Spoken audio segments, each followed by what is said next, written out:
Halo sahabat desa, kita jumpa lagi. Sebagaimana kita ketahui, dalam Instruksi Presiden Republik Indonesia Nomor 17 Tahun 2025 tentang percepatan pembangunan fisik gerai pergudangan dan kelengkapan koperasi desa atau kelurahan Merah Putih ada diamanatkan bahwa sebagaimana yang disampaikan di angka 13 huruf B ini, di mana untuk desa itu menyediakan lahan atau tanah paling minimal luasannya untuk pembangunan fisik gerai 1000 meter persegi. Nah, sekarang yang menjadi pertanyaan, apakah ketika pemerintah desa ini mempunyai tanah untuk pembangunan fisik gerai atau pergudangan koperasi desa Merah Putih, maka pemerintah desa akan melepaskan hak atas tanah tersebut, atau dengan kata lain, menghapus tanah yang tempat lokasi pembangunan fisik gerai atau pergudangan koperasi desa Merah Putih dari aset desa. Nah, untuk mengetahuinya terlebih dahulu, bisa kita lihat yang termuat dalam Peraturan Menteri Dalam Negeri Republik Indonesia Nomor 3 Tahun 2024 tentang perubahan atas Peraturan Menteri Dalam Negeri Nomor 1 Tahun 2016 tentang pengelolaan aset desa, di mana ada diatur khusus terkait untuk tanah dan bangunan yang merupakan aset desa.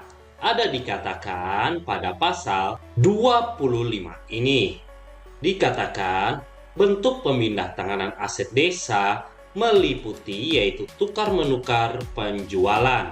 Nah, pemindah tanganan aset desa huruf A yang artinya tukar-menukar berupa tanah dan bangunan. Sedangkan untuk penjualan itu selain tanah dan atau bangunan. Artinya tanah dan aset desa bangunan di atasnya tidak bisa dihapus untuk kepentingan pembangunan gerai fisik dan pergudangan koperasi desa Merah Putih, karena tidak ada amanatnya bahwa tanah atau bangunan itu dihapus dari daftar inventaris aset desa, namun hanya bisa tukar-menukar. Nah, terkait dengan pembangunan fisik gerai, koperasi desa Merah Putih, dan pergudangan, pemerintah desa dapat memanfaatkan aset desa berupa sebagaimana yang diatur dalam Peraturan Menteri Dalam Negeri Republik Indonesia Nomor 1 Tahun 2016 tentang pengelolaan aset desa.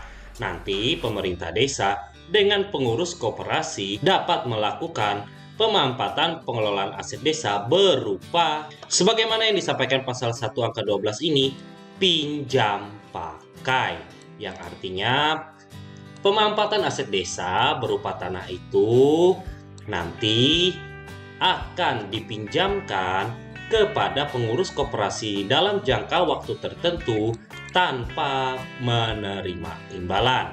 Pemerintah desa juga dapat memanfaatkan aset desanya dengan sewa. Jadi tanah tempat pembangunan fisik gerai atau pergudangan koperasi desa Merah Putih itu nantinya disewakan pemerintah desa kepada pengurus koperasi desa Merah Putih, di mana ada dalam jangka waktu tertentu, dan pastinya sebelum dilakukan sewa ada perdes pemampatan aset desa terlebih dahulu.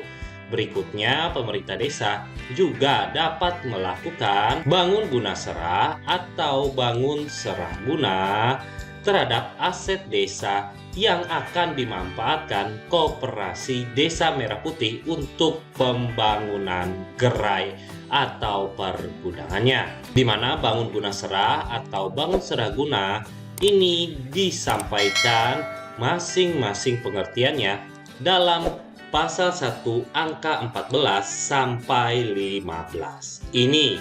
Nah, untuk formatnya sendiri baik itu pinjam pakai, sewa, bangun serah guna atau serah guna bangun itu sudah ada di Google, tinggal di copy paste saja. Jadi dari sini dapat kita simpulkan dalam hal pelaksanaan Instruksi Presiden nomor 7 terkait pemanfaatan tanah yang merupakan aset desa untuk pembangunan fisik gerai, pergudangan, Koperasi Desa Merah Putih, di mana tanah aset desa itu bukan dihibahkan kepada pengurus Koperasi Desa Merah Putih, sehingga mengakibatkan tanah tersebut bukan lagi sebagai aset desa. Namun nanti dalam hal aset desa berupa tanah yang dimanfaatkan untuk pembangunan gerai atau pergudangan Koperasi Desa Merah Putih, pemerintah desa dapat memakai 4 metode pengelolaan aset desa, yaitu mulai dari sewa antara pemerintah desa dengan pengurus Koperasi Desa Merah Putih, pinjam pakai, bangun seraguna atau guna serah bangun. Yang mana formatnya sendiri untuk contohnya bisa juga kamu download di link yang ada di deskripsi di bawah. Mungkin sekian dulu video kita kali ini. Terima kasih sudah menonton dan sampai jumpa lagi.